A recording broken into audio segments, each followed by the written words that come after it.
All right. Hello, everyone. Good afternoon. I am really excited to welcome everybody today to our third author webinar series, celebrating America's 250th anniversary. Today, we are talking to three really fantastic military historians about the ways in which war have really shaped the American identity and how that has changed over the last 250 years. Our first author here is David Preston, who is an award-winning historian of American military history with a special interest in how war and peace among the French, British, and Indian peoples in the 18th century America shaped the modern world. He's currently the General Mark W. Clark Distinguished Professor of History at the Citadel, where he teaches about U.S. military history and early American history. He also serves as the director of the Citadel's master's degree program in military history.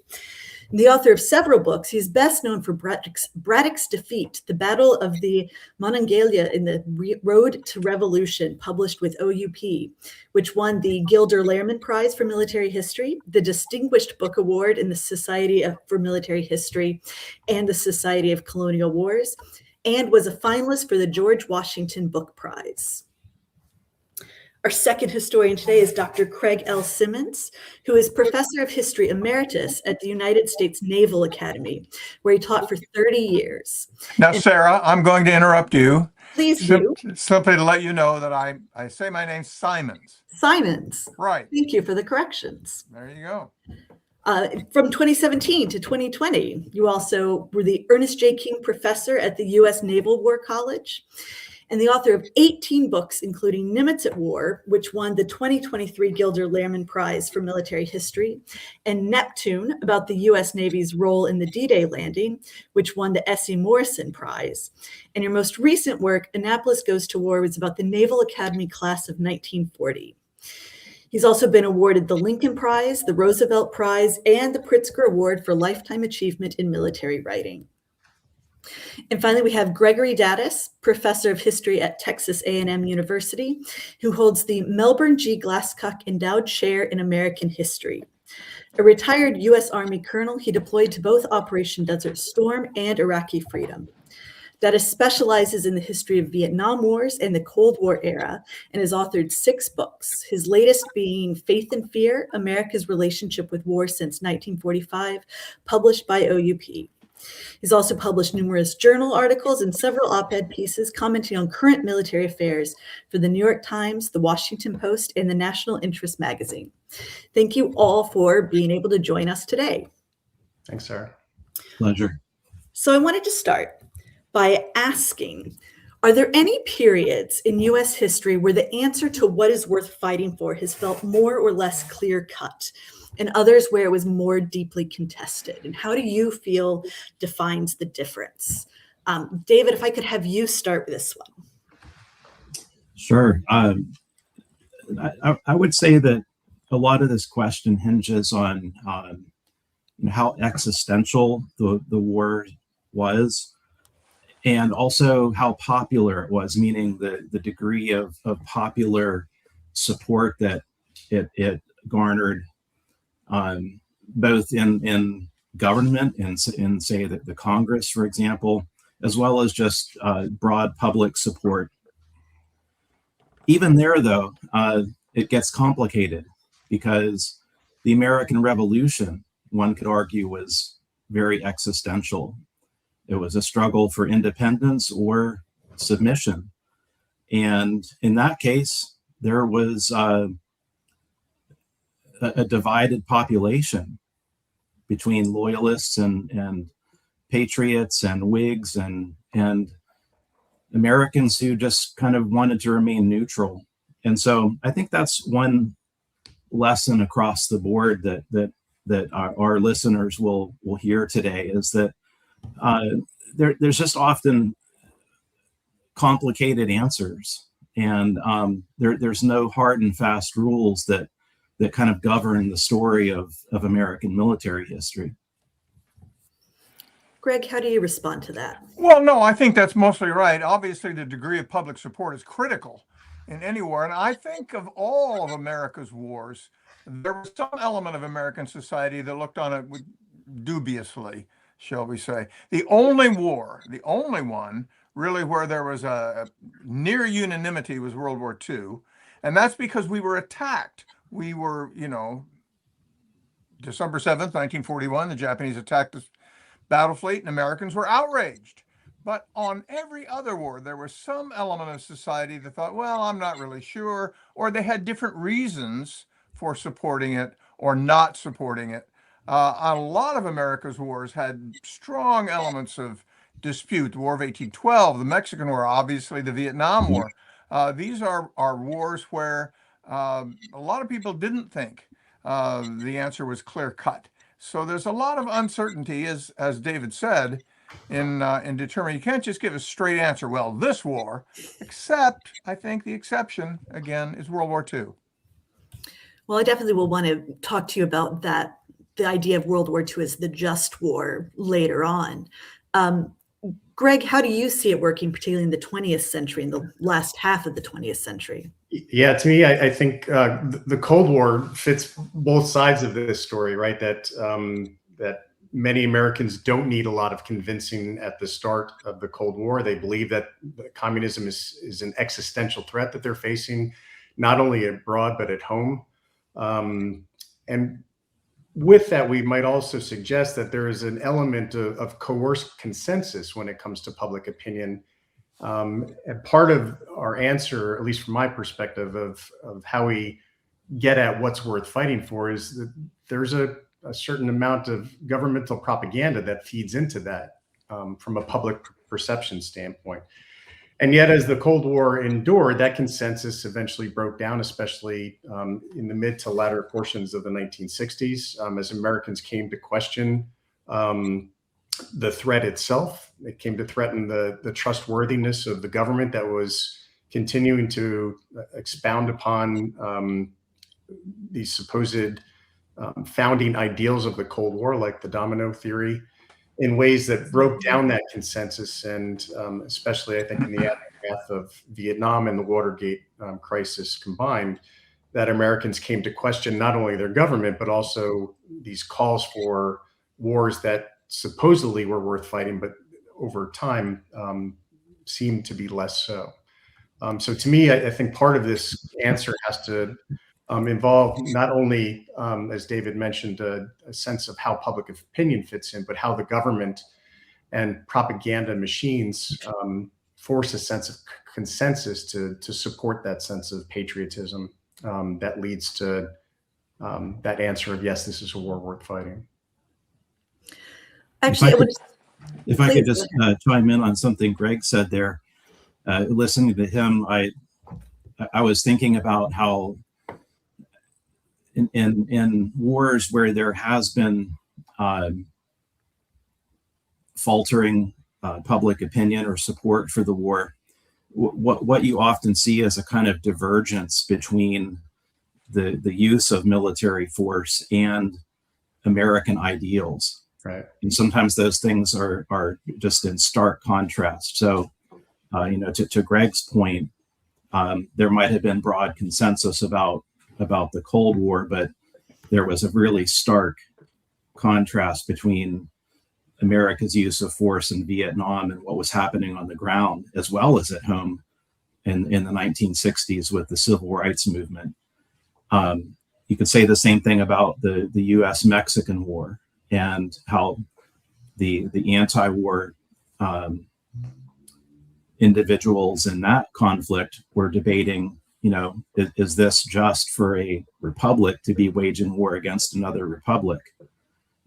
Or in the case of the Spanish-American War, is the United States an empire? Is that what we're becoming by taking over islands in the Pacific or the Caribbean?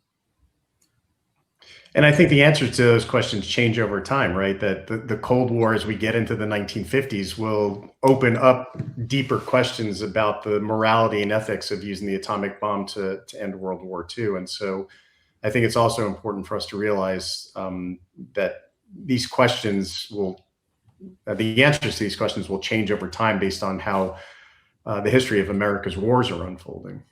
And of course, wars create their own momentum. Yeah. To use David's example of the Spanish-American War, I think there was a lot of popular enthusiasm when war was declared. In fact, McKinley's hand was kind of forced on him, that the popularity of going to war with Spain saved those poor Cubans who were being victimized and so on. But then the debate emerged when, after the Battle of Manila Bay and the acquisition of the Philippines, the questions arose, is this really who we are?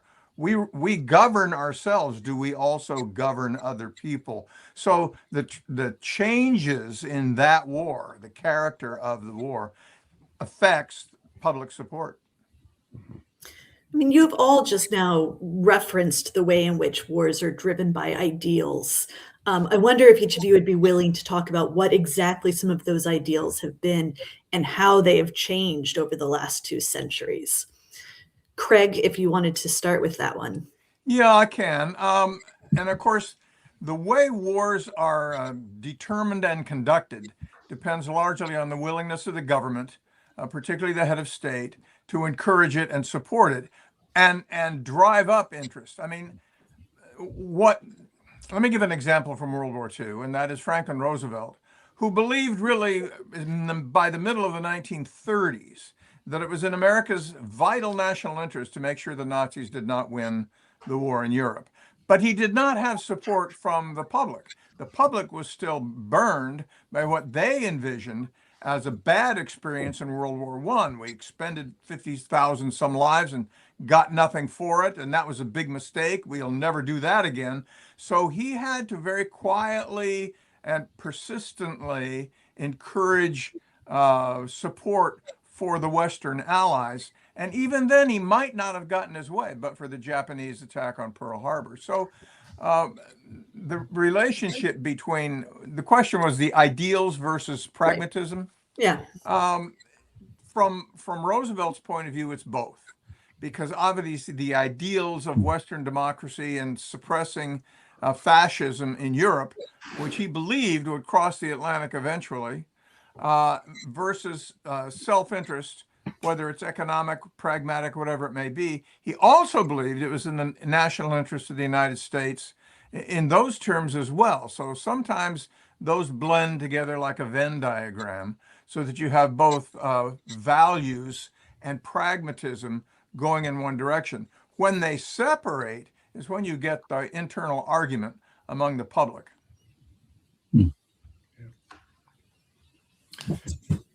I mean, to me, I think in the Cold War era, oftentimes you see that Venn diagram kind of merge almost right on top of each other. If you think of an example like the Marshall Plan and the reconstruction of Europe in the aftermath of World War II, there are those who clearly, I think, like Marshall, believe that there is a responsibility that the United States has to fulfill its ideals of founding democratic ideals to uplift a broken Europe in the aftermath of a tragic global conflict.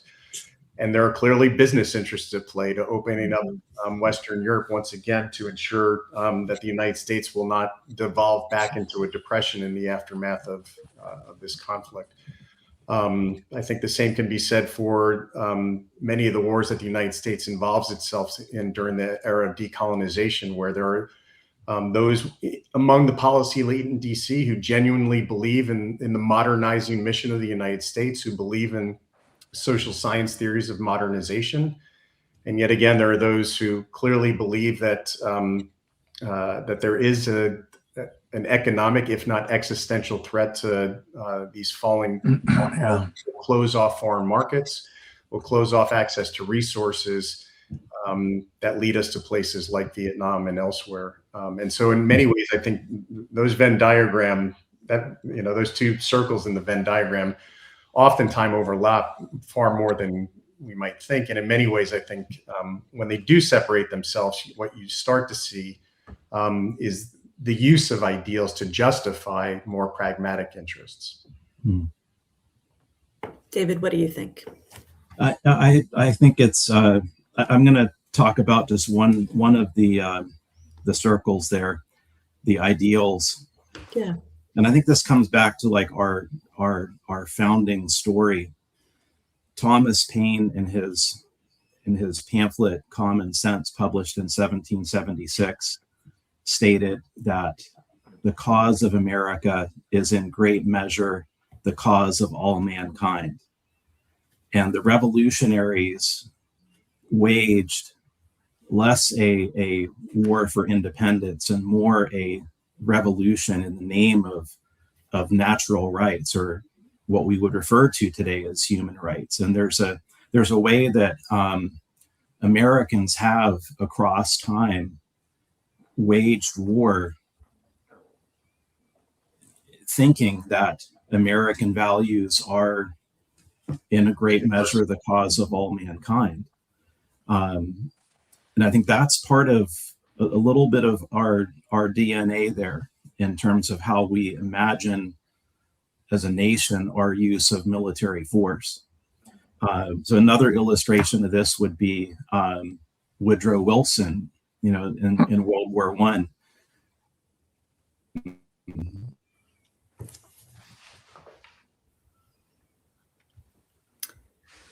I think David may have frozen temporarily.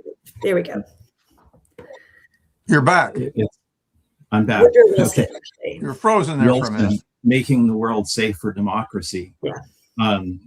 So it is an interesting thread of continuity Yeah. in American military practice of these ideals really actuating how America imagines its use and application of military force. And of course, historians are responsible for some of this dispute, because in the years afterward, they try to find the hidden, real reasons. And, like, for example, the merchants of death are the ones who dragged us into World War I, was a popular historical interpretation of the 1930s.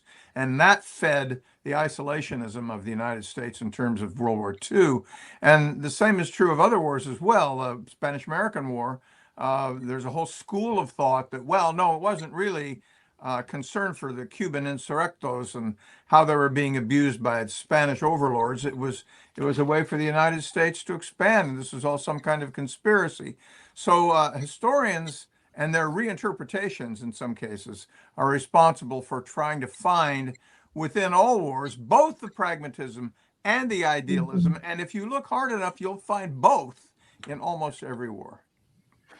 And I think too, Craig, that especially as we got into the 70s and 80s and beyond, that historians were looking more beyond this kind of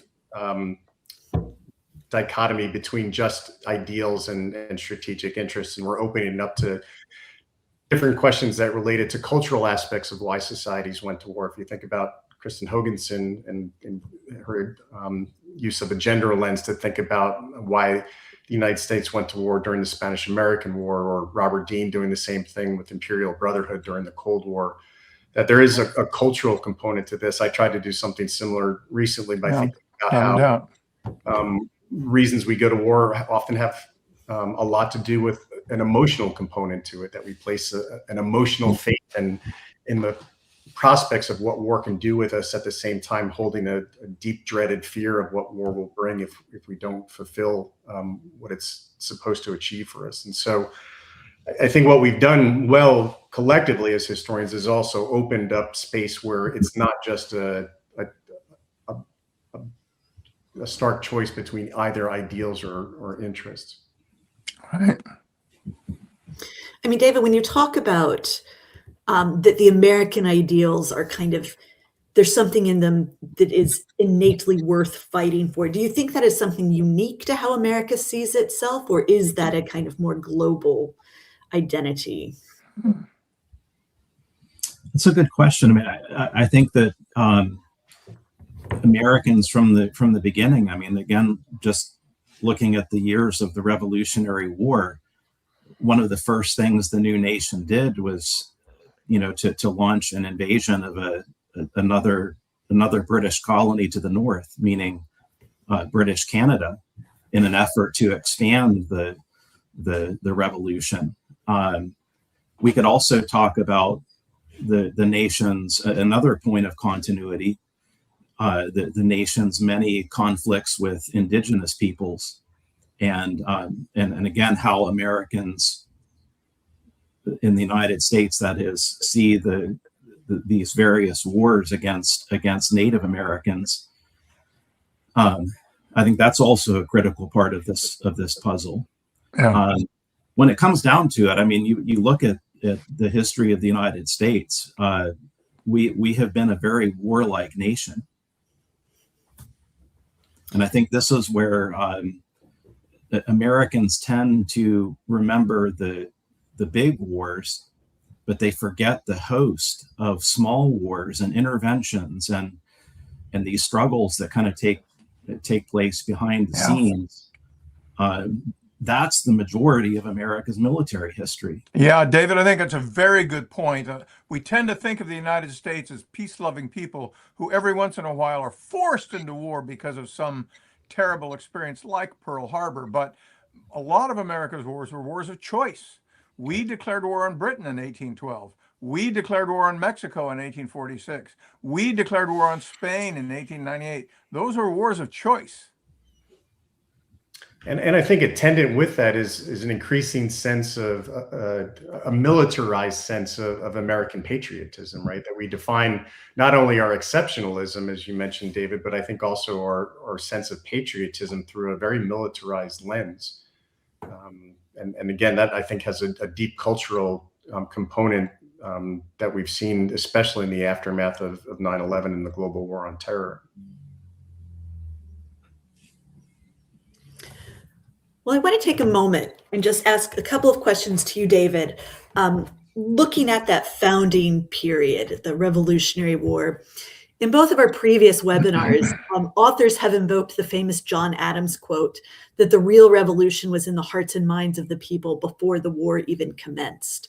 And I was wondering, as a military historian of that time period, beyond the obvious, what do you think specifically was accomplished through the battle and through the fighting of the war? The Revolutionary War? Yeah. That's a great question. One of the ways that I answer it is through the landmark work of historian John Shai. And at the beginning of one of his volumes, he said, and I think this is pretty much a direct quote, that armed force and nothing else decided the outcome of the American Revolution.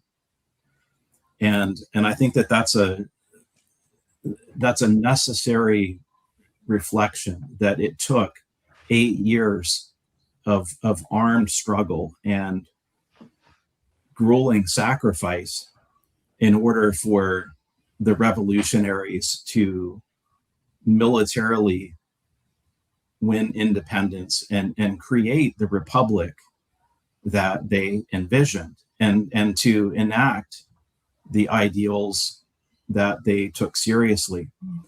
And I think that's one of the ways that the American Revolution is distinguished from other world revolutions, modern revolutions, is that the American Revolution, I think, largely successfully implemented the ideals for which it had begun.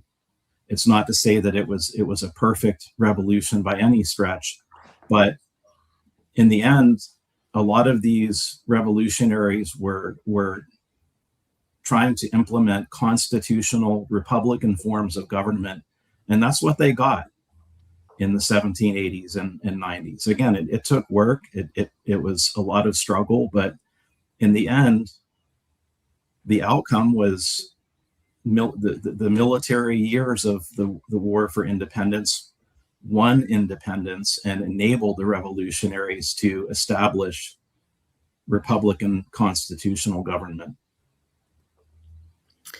In Braddock's Defeat, of course, you talk about Washington's early military career. I was wondering if you could talk a little bit about how those experiences shaped his ideas about the necessity and virtues of combat for the Revolutionary War. So Washington is just he's the ultimate paragon. I mean, I think in my estimation, he's the first successful leader of a modern revolution, and he embodies the ideals for which the Americans are fighting. And I think importantly, one of those is Washington truly embodies this principle of the subordination of military power to civil authority. And throughout his 8 years as commander-in-chief of the Continental Army, Washington lives that principle, and he defers to Congress. He does nothing to undermine the authority of the Congress, and I think that is one of the ways that the American Revolution really cements this ideal into American law and practice that happily, I think, exists today, that the military is subordinate to civil authorities. And Washington also, I think, established, or I should say, helped to cement the principle that was already widespread in that time period, and that is the ideal of the citizen soldier. You know, that Washington is often compared to the great Roman hero Cincinnatus, who is willing to do his military duty when called upon, but when that is over, he happily returns to his farm. And I think that Washington is, again, just this powerful symbol for all subsequent Americans, especially senior officers who understand that he is the standard by which they will be judged. Very good. Well, I mean, Craig, if we can talk a little moving forward to World War II, which, as you said, it's frequently understood as the just war. Beyond just the fact that America was attacked, what do you think made that kind of consensus possible? And what can we learn about that for how Americans define the kind of idea of a necessary sacrifice? Yeah, well, people often hold up the Second World War as the good war. All right, this is the one where we were attacked. We went all out. Everybody pulled on the rope together. There was none of this kvetching in the background, or at least not very much. We won absolute victory on the battlefield and emerged completely triumphant. So a tendency emerged in the post-World War II years to look at that and say, well, that's the template of war. That's what wars are like. And that's one reason why, Greg, I think there's so much frustration about Vietnam. Why don't we do that there? We'll go in, we'll fight to the end, we'll absolutely destroy the enemy, and then we'll leave. But Which we did, didn't we? Eventually. In fact, of course, World War II is the outlier. Most wars have a lot more nuance to them. It's not completely true that everybody pulled on the same rope, but it's nearly true. You had a united population over that issue more than just about any other. And it was a combination of having been attacked, the Nazi philosophy, and a certain amount of racism by Americans toward the Japanese. And those things combined to create a near universal hatred of the fascist enemy. And that made it, I don't want to say easy, but it made it easier for the government to impose really dramatic, draconian changes, limitations on what they could buy and own, and obviously the draft.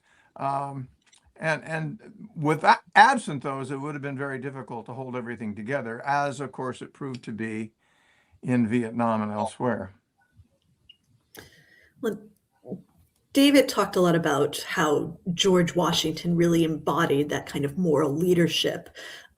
During World War II, as you show in Nimitz at War, Nimitz is an excellent kind of case study of leadership and moral clarity. How have you seen military leadership around the question of what's worth fighting change through time and across different conflicts? Well, again, Franklin Roosevelt believed early on that we needed to get into this war, and then the Japanese gave him a gift in a way. In fact, there's some theories about how he may have conspired to that end, but all of which have been proved ridiculous. But what he did then was set up a general guideline for what we want to do. Germany first, because they're the more dangerous. relied heavily on George Marshall for his military advice, but largely kept hands off. I mean, he would ask Nimitz in the few meetings that they had, what's your vision? You know, what do you plan? What do you see? But he never said, I want you to do this. And that, again, is kind of an American tradition. And when we violated that tradition, we often got into trouble. As Lyndon Johnson learned, I think, to a certain extent, trying to micromanage a war from the White House is very difficult. And Roosevelt never tried to do that.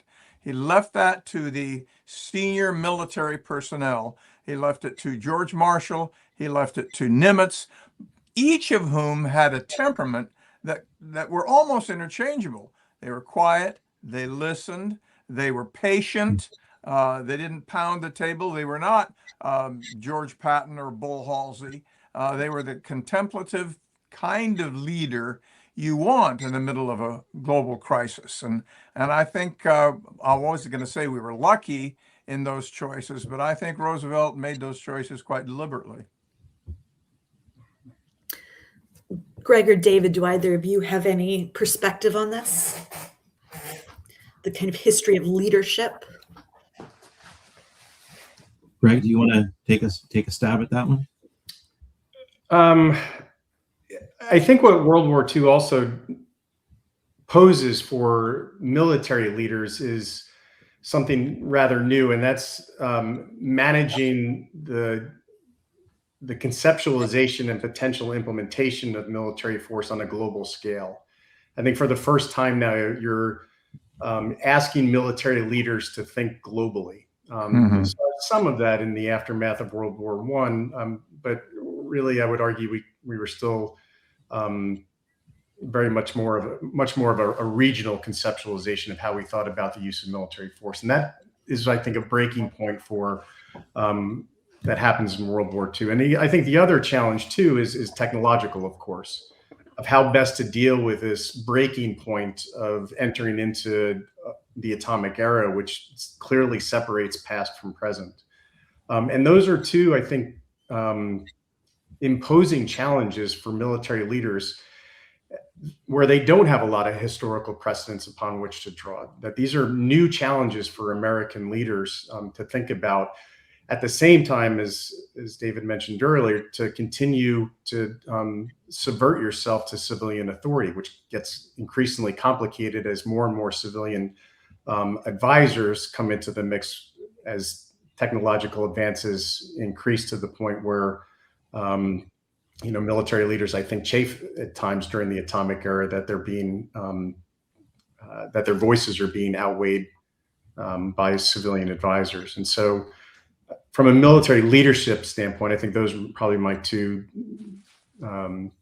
biggest insights, or what I find most compelling. Well, Greg, I want to talk a little bit more about your work, because one of the things you focus on in your most recent book is the tensions that exist for American citizens between the confidence in our military ability and just the existential fear of the costs of war. Could you say a little more about that, and where do you think that tension originates from? I think in large part, it does originate in World War II, or in the aftermath of World War II, that Americans genuinely believe that they have this global responsibility now to the rest of the world. And because of the destructiveness of World War II, there is this fear of entering into yet another state of potential or real conflict, now with a just as evil totalitarian regime, now based in with our erstwhile ally in Moscow. And I think World War II for me is this kind of breaking point of how Americans conceptualize their own personal and societal relationship with war. And this is what I mentioned earlier about, I think there is an emotional component to this that we can't dismiss, that Americans coming out of World War II saw firsthand how their faith in war was well placed, that they did actually achieve an unconditional surrender. They met ostensibly all of their political objectives. The price was high, but those objectives were met. The war itself clearly elevated the United States to a preeminent position globally. And so that faith seemed to be well placed, not just from a policy perspective, but also from a public one.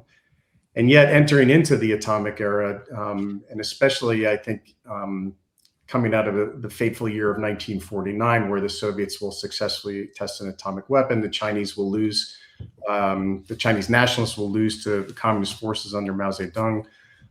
There's something now just as fearful on the global stage as it was in the late 1930s.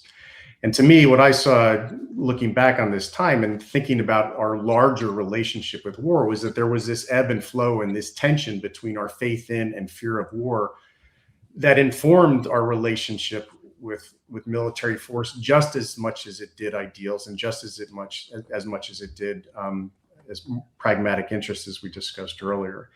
And so to me, I think, and we've seen it more recently, right, that the emotional appeal of war still resonates, especially in 2026. We've now undertaken 2 wars that I think I can make a pretty strong argument that very much were informed by our faith in and fear of war. And so I think that relationship between those two tensions, or between that inherent tension, I think is still with us today. Do you think that tension, how has it really worked to define American identity these days? I think, and this is to kind of riff off of Marilyn Young, who I think was a phenomenal historian and a just as phenomenal social advocate and activist, that I think our sense of American exceptionalism has over time become militarized, that we see ourselves as exceptional, not because of our ideals, but because of our military power and our ability to project that power. I think that has led to, as I mentioned earlier, a militarized sense of patriotism. It's led to our thank you for your service approach to the military, which has shut down, unfortunately, for democracy in many ways, debates about military spending, about national security policy, about the very fundamental decision to go to war. And I think that militarized sense of American exceptionalism has, to be frank, done harm to much of our American democracy. Craig, do you have any feelings about, across the history, how the wars we have fought have shaped that idea of, like, yeah, sure, of course. identity? You know, the United States fought the American Revolution to become a country. It then declared war on England in order to sort of solidify its possession of the Northwest Territories and stop the impressment at sea, of course. Declared war on Mexico in order to gain 500,000 square miles of Western territory and become a continental nation. But it really wasn't involved in the broader Western world. I mean, George Washington had cautioned Americans against entangling alliances, and by and large, we tried to follow those precepts up until probably the Spanish-American War. When we first gained possessions overseas, that marked the moment on this upswing from acting on our own to acting on the world stage. And then another big change is when we became part of not quite an alliance, we were an associated power in World War I, not technically an ally, but in World War II, we were definitely one of the allies. And the big three, of course, won that war collectively. We did not do that by ourselves, Private Ryan notwithstanding. But I think the whole idea that we emerged at that moment in 1945 as the dominant nation did perhaps militarize to a certain extent the way we looked at ourselves and our behavior. But I think also that what won that war in the end was the American ability to produce the hundreds of thousands of tools of war. I mean, our industrial capacity was greater than the rest of the world combined. Our GDP was bigger than the rest of the world combined, so that in 1945, we emerged from that war at the top of this pyramid, where we were part of an international global environment. Then I think, and Greg can speak to this better than I can, I think there's been a falling off from that. We don't want to be involved. We're back to almost entangling alliances are bad because they draw us into things we shouldn't be part of. So there may be kind of a curve going here. Emerge onto the world stage in 1898, reach the pinnacle in 1945. Stay there for a decade or two, but then begin to have suspicions about the value of that in terms of being the world leader. What do you think, Greg? Is that close? I don't know, Craig. I just think about this administration in particular, which won, I think, 2 terms in office, extolling exactly what you said, and in reality has gone against those ideals. And so it seems like our addiction to war clearly has not been satisfied. They may not have been as great wars, but we're continuing to think about our relationship with the rest of the world through, at least from my perspective, a very militarized interventionist approach to foreign policy. And I think we're still engaging in these wars of choice with not a lot of deeper thinking about the consequences of those choices. I agree with that. I want to take just a moment and say any of our attendees, the chat is open if anybody has any questions for either David, Greg, or Craig. I have just a couple more questions that I would like to open up to all 3 of you, kind of thinking more generally and broadly. I want to start just saying to David, are there wars or conflicts in American history that you believe Americans have really misunderstood the lessons of? I think I'd have to come back to the central argument in my co-authored book, The Other Face of Battle, which I co-authored with Wayne Lee, David Silby, and Anthony Carlson. The subtitle of that book is America's Forgotten Wars and the Experience of Combat. And we emphasized in that book, again, that the vast majority of American conflicts have been small, asymmetrical, and intercultural. And by that, I mean that the United States was fighting against a culturally different opponent, which made the experience of combat different than against, say, a British army or a German army that was conventional and symmetric. And I think that those small asymmetric intercultural wars are crucial to understand, because again, it underscores what I said a moment ago, that the United States has been a warlike country, engaging in military force quite frequently across time. In these small wars, however, victory itself can be very nebulous. The meaning of defeat can be nebulous. The duration of these conflicts can sometimes defy the normal parameters of declarations of war and treaties that end the conflict. And all that to say, in response to your question, this is why Americans gravitate to the big wars, because they are so definable. There's a beginning, there's an end, there's a clear outcome. We like to think that certain battles are decisive and decide everything in a matter of minutes or hours. That's not how war is. War is inherently chaotic and unpredictable. And I think that Abraham Lincoln, in his second inaugural address, came to a very profound understanding of the nature of war. And that speech, which I think is his greatest, pivots when war becomes the actor, the agent in the story. And he has this masterful phrase where he says, "And the war came," as though it's this thing that's appeared on the stage that, again, led Americans in the Civil War down a path that nobody could have anticipated. And to me, that's, I think, one of the great and most important and profound things that we can understand about war, is that it's a beast and it's inherently unpredictable.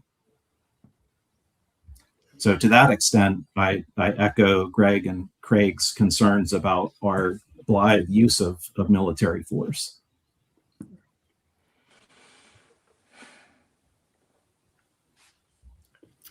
Same question, Sarah? Please, yes. So I think for me, which conflict or war, I would say all of them.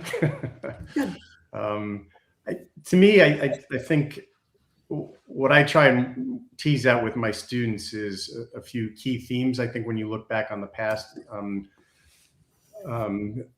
many of these, I think, support what David just discussed. And the first is that we tend to overlook the fact that American interventionism from a military standpoint often exacerbates local conflicts rather than solve them.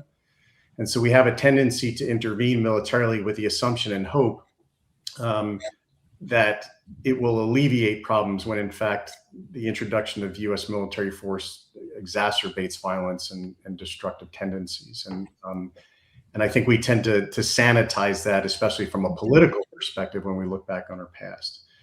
And I think perhaps more importantly, one of the lessons, or I try and tell my students, more perspectives that we should gain rather than a kind of a checklist approach to history, which American officers tend to do far too often, is that we should embrace the proposition that there are in fact limits to American power overseas. And that's a hard thing to accept from a patriotic military history standpoint. And this is the abuse part of the use and abuse of military history that Michael Howard talked about so long ago. That when we look back on, especially I think the post-World War II era, Americans were confronted time and again with the limits of American military power achieving political objectives overseas, and yet kept pushing those potential lessons off to the side in the hope that the next conflict would be better. And I think that's a political and cultural issue that we're still confronting in our larger relationship with war. Craig, does that match your thinking? Yeah, but I want to go back to what David said about how Americans are drawn to the big wars that are very clear and distinct and precise. They have a beginning, there's Fort Sumter, there's Pearl Harbor, and they have an end. There's Appomattox, and there's the surrender in May of 1945. And the tendency to look upon that as the way wars ought to be fought, like a light switch on the wall. You flip it on, it's war, you go all out, you do everything you can to win, and then the war is over and you flip that switch down. And of course, that changed in the period that Greg studies, because now we've merged into a kind of militarized view all the time, which is a different thing than existed in, say, the 19th century or the first half of the 20th century. So are there wars that have been misunderstood? Yeah, and again, the tendency is to say most of them, if not indeed all of them, that wars are not a light switch. You can't turn it on and off. That there's no such thing as simply following the Clausewitzian dictum of identifying the objective, going out and getting it, and then you're done, and we quit, because that going to war creates that self-driving momentum that leads you into all sorts of things you had not anticipated at the beginning. And then coming out of the war, the conclusions that were drawn, I think, at the time are often incorrect. World War I is a good example. We declared war on Germany in 1917, fought in it for a couple of months right at the end before we finally got sufficient number of troops over there to make a difference. And then it was over and we said, well, what good was that? That didn't do us, that got us nothing. So all wars are bad. We're not going to war anymore. We're done. Instead of saying it needs, Europe's political environment needs oversight, not only by the Europeans, but by the world. So yeah, there are lots of misunderstandings that come out of war, but there are a lot of misunderstandings that come out of peace too. So we just have to read more history and learn from it and not do it again. We've talked about the progression from the 19th century into the 20th century, how America becomes more globally aware and how technology has changed our attitudes. Do you feel that the threshold for what Americans are willing to fight for has risen or fallen or just shifted in that time? Well, I'll start. I mentioned earlier that Franklin Roosevelt had a direction he knew he wanted to pursue. So did, for example, Abraham Lincoln. These are the two big wars that I've spent my life studying. Lincoln hated, despised slavery, wanted to create a policy that would put it on a road to eventual extinction. Civil War gave him that opportunity. Franklin Roosevelt wanted to make sure that fascism didn't conquer Europe. The Japanese attack on Pearl Harbor gave him that opportunity. I was going somewhere with this. Give me the question again. Has the threshold for what Americans are willing thank to you. do for? But Yeah. each of those individuals had to find out when he could use American power to go in the direction that he believed was absolutely necessary for American success and survival. You have to bring the public with you. If you lose the public, you end up where you were in Vietnam, for example. We never lost a battle, supposedly, but we lost the war because we did not achieve the objective for which military forces were to be applied. So what's important then is that nexus, that connection between the policymakers at the top and public opinion. Not the soldiers themselves, but the people more generally. They have to come around to see, yes, Mr. President, you are correct. This is existential. It is in our national interest. We have to do it. It's necessary. Of course, both of those individuals were assisted, as I say, by their opponents helping them out, firing on Fort Sumter and attacking Pearl Harbor. But they moved slowly, incrementally in the direction where they believed they could go no further than American public opinion would allow them to go. And they went that far and waited. Yeah, and I think in the Cold War era, what you see is because there is this belief that the United States is facing an existential crisis against global communism bent on world domination, atheistic, godless communists ready at any turn to take over the globe. That requires, from a public opinion standpoint that Craig mentioned, constant policing.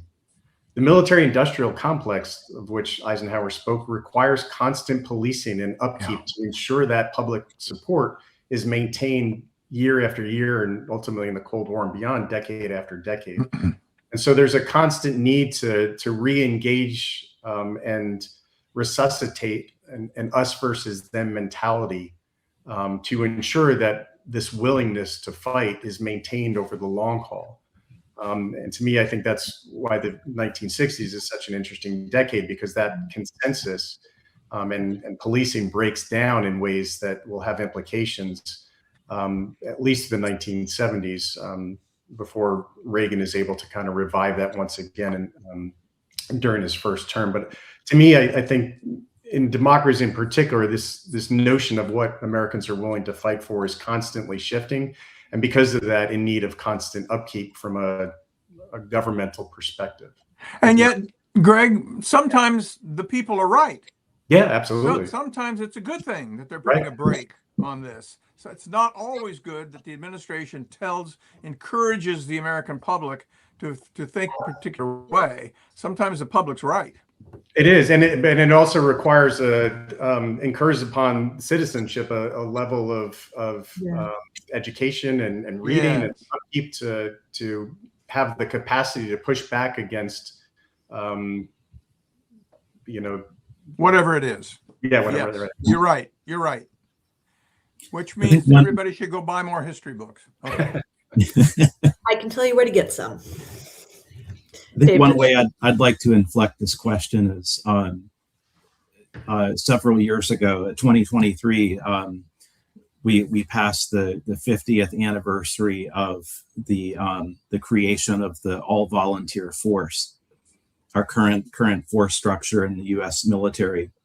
And there has been a lot of debate about the pros and cons of the all volunteer force. Currently less than 1% of the American population serves in the military, and there's a lot of discussion and debate about the disjuncture between the U.S. military and American citizens, and it's led some to call for some type of reinvigoration of the draft, so that the duties, responsibilities, burdens, risks of military service are more broadly felt across the citizenry. And I think that is a concern in thinking about your question. How has it led to the United States military essentially becoming a kind of foreign legion, where the American public is largely immune from the cost of war, and then you have this kind of self-selecting population that volunteers.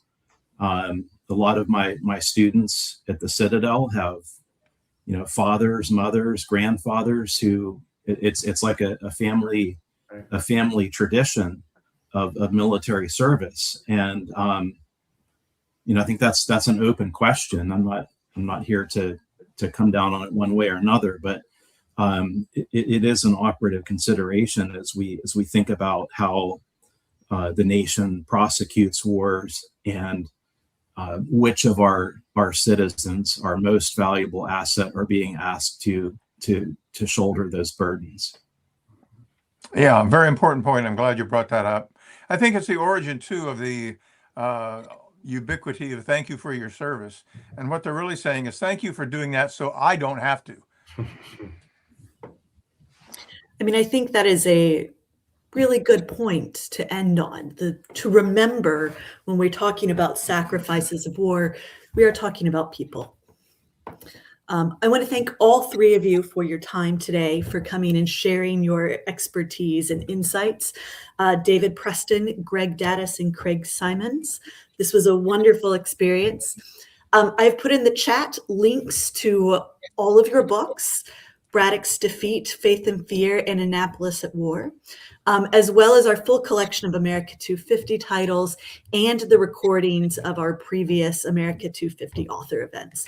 Hope everybody has a wonderful afternoon, and thank you for your time once again. Thanks, Sarah. Bye, everybody. Sarah. Bye.